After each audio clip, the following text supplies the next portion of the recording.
Ислам Құран жаттығу орталығының шәкірттері уақыттарын бос өткізбейді. Міне қандай да бір минуттарын Құранмен өткізуге әрекеттеп жатыр. Алла разы болсын. Міне бұл Құрандағы шәкірттеріміз. Алла баршаларынан разы болсын. Осы шәкірттерге демеушілік жасаймын дегендер болса, реквизиттерді пайдалансаңыздар болады. Қазір құрылыс жұмыстарында бір көрсетіп қояйық. Мінекей бұл мешітіміз. Ахл-Ислам мешіті, Құран жаттығу орталығы. Алла қаласа құрылыс жұмыстары жалғасуда. Екінші қабатымыз. Ұсталарымыз Алла разы болсын.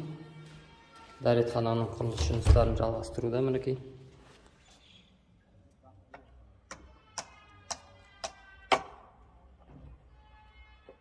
Демеушілік жасайын дегендер болса, реквизиттерге қарасаңыз.